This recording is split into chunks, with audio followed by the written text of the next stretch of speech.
mentioned in the Quran like 120 times.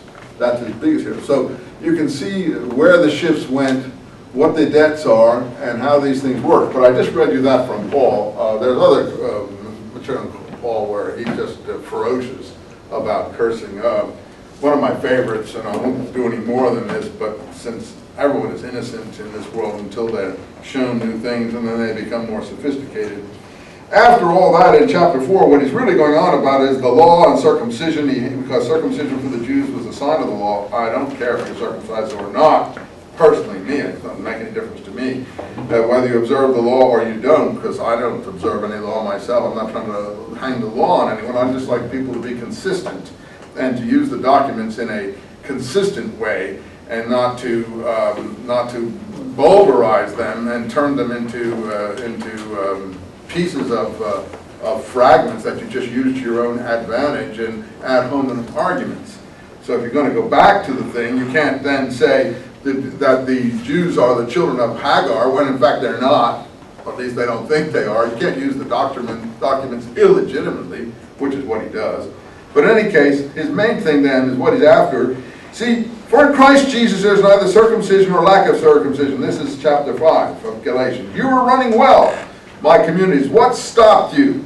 And if I still preach circumcision, which he doesn't, why am I persecuted? Within the church, he means. The people within the church who are preaching the opposite point of view.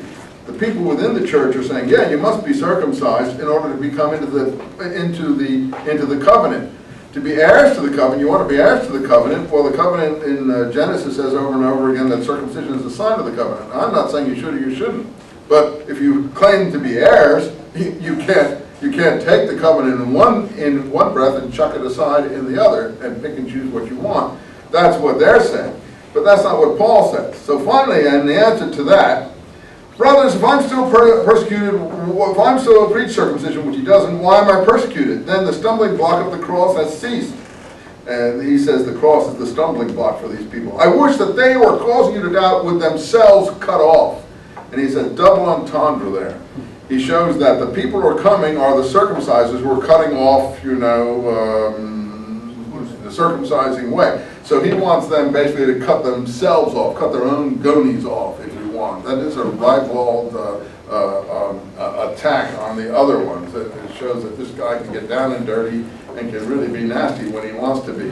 He's also making a joke about what the Essenes do, or I think are the Jewish Christians, and what we find in the Dead Sea Scrolls about the backsliders being cut off. Not cut off in terms of what I was talking about, but cut off from the promises and how God was going to deal with them in the final judgment, in their being cut off. So he's making a play in both directions.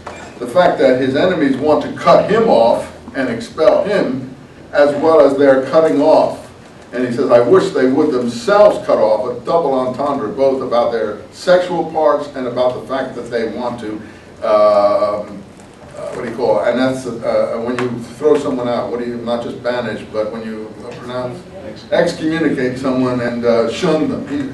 They want him out because of his attack on the law. So he attacks them, and actually they win. He wins in the end, because the world we've inherited is his world. And he wins this battle. Islam comes back to haunt him, because Islam has really picked up the other side to some extent.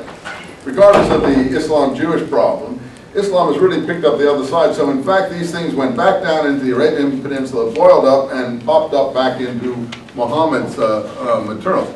So he did win in the West, of course, with this cursing of anyone who preaches the gospel different from my own. You then got 1,500 years in the West of looking for heretics, searching out heretics, burning heretics, even Joan of Arc and a lot of others, wiping out whole areas of southern France because they didn't go according to the church in Rome, taking the Inquisition into Spain and South America, even hanging up poor Indians who didn't even want a religion in the first place, and burning them, etc. So all that comes from curse be anyone who teaches a gospel different from my own. So there's all that. But in the West, Paul certainly has one. Now you say, well, that's Jesus. Well, that may be your Jesus. But I'm not convinced that that is the historical Jesus by any way, shape, form. That's what a church will teach. I think Muhammad is correct there in questioning these things, actually. I don't have the final answer. I just want to show you that what I was saying isn't wrong, that those things are in Paul, and some of it has gone into Muhammad. That was a question. All right, I want to go back to where we were in the Quran.